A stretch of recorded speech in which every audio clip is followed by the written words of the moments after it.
네, 주안의 만나 9월 23일 금요일 묵상을 함께 나누도록 하겠습니다. 오늘 말씀은 사무엘하 3장 27절에서 39절 말씀으로요.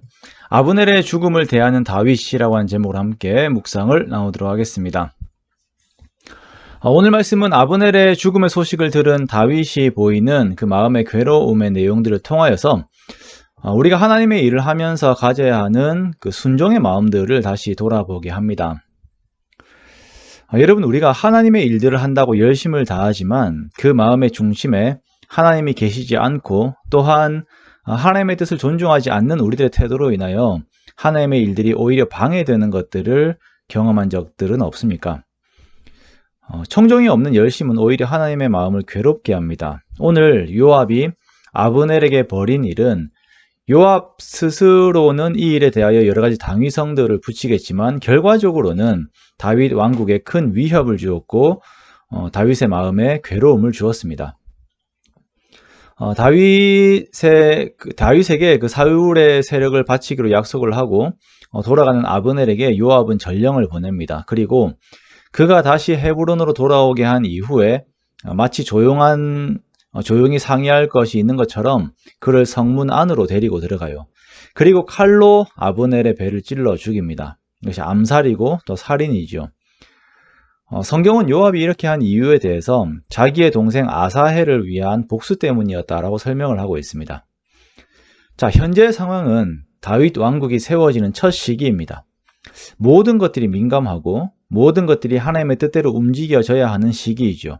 민심도 아주 민감하게 돌보아야 합니다. 그래야 지금까지 사울의 통치 가운데 있었던 사람들이 다윗의 왕위를 인정하며 그와 함께하고 함께 나라를 세울 수가 있기 때문입니다. 자, 그러나 이때 큰 사고가 터져버리죠. 요압이 개인적인 감정을 근거로 하여 아브넬을 죽여버린 것입니다. 그것도 비열하게 암살을 합니다. 지난번에도 말씀을 드렸지만 요압의 정의와 요압의 옳음은 자기 안에 있어요. 자신의 신념과 판단에 따른 옳음은 보편적인 옳음으로 이렇게 받아들였고 요압은 항상 그것을 즉시 실행했습니다. 요압은 다윗 왕국이 형통함 가운데 세워지는 것보다 자신의 복수가 더 옳다라고 생각을 하였고 그것을 이루기 위해서는 그 방법이 비열하든 어떻든 상관하지 않고 실행을 해버렸습니다. 그리고 이것이 다윗 왕국의 큰 위기가 되는 것이죠. 사람들이 다윗을 신임해야 하는데 그의 군대 장관이 암살을 하였다라고 하는 소식이 들려지게 되면 곧 다윗이 그것을 지시하였다라는 것과 동일한 평가를 받게 됩니다. 큰 위기가 찾아온 것이죠.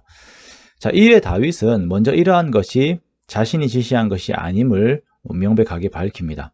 28절과 29절에 보면 이 일들이 자신이 아닌 요압의 단독적인 범행이었음을 밝히고 그리고 그는 자신이 해야 할 일들을 합니다. 자, 그 일은 예의와 경우에 따라서 아브넬을 장사하고 그를 애도하는 것입니다.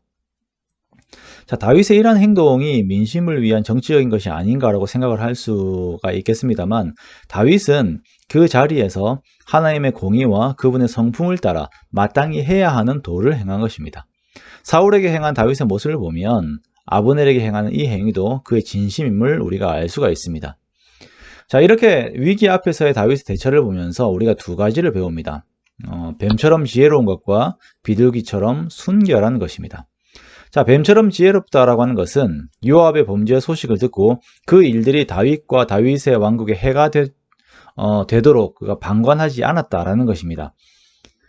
그 앞에서 정결한 자신의 입장을 밝혔습니다. 그리스도인들은 때로는 이러한 자기 변호와 입장 표명이 중요합니다. 그리스도인이라고 해서 항상 당하기만 하는 것은 옳음이 아닙니다. 누명을 썼을 때 내가 악의 편에 서지 않았던 것, 내가 악한 자들과 함께 생각을 하지 않았고 그들과는 이제 다른 생각을 가진 것, 내가 그들의 공모에 참여하지 않았음을 그러한 내용들을 명확하게 밝혀야 합니다. 그리고 그 밝힘이 이후에는 또 하나님의 뜻을 따르는 순종의 구체적인 삶의 모습으로 이렇게 보여져야 하는 것이에요. 이러한 것들이 그리스도인들에게 힘이 되는 것이고 하나님의 나라에 또한 힘이 되는 것입니다. 다윗은 아주 지혜롭게 이 위기를 해결하였습니다. 그의 왕국에, 엄밀히 말하면 하나님의 왕국에 죄가 틈을 타지 못하도록 명확한 입장 표명과 함께 장례와 애도를 통하여 예를 갖추었습니다. 요압은 다윗의 옆에 있었지만 하나님의 나라가 그의 마음에 없었기 때문에 자신의 정의에 따라 움직이다가 악이 하나님의 나라를 흔들 수 있는 틈을 주었죠. 다윗이 호소하는 것처럼 수르야의 아들들이 다윗의 마음을 지속적으로 힘들게 하였습니다. 우리가 교회 안에 있으면서 이렇게 나의 의를 세움으로 악이 교회를 흔드는 그 틈을 주어서는 안 될 것입니다. 하나님의 마음을 근심하게 하는 자가 아닌 항상 하나님의 마음을 시원케 해드리는 우리가 되어야 할 것입니다. 사랑하는 성도 여러분, 우리가 오늘을 살아가면서 또한 수많은 해결해야 하는 문제들과 판단해야 하는 과제들 앞에 우리가 서게 될 것입니다. 이때 나의 의를 세움이 아닌 주님의 뜻에 순종하는 경외함의 태도를 가지는 우리가 되기 원합니다. 그리고 위기가 왔을 때 명확한 판단력과 주의 뜻을 행함이라고 하는 영적인 무기로 나 자신과 하나님의 나라를 지켜내는 우리가 되기 원합니다.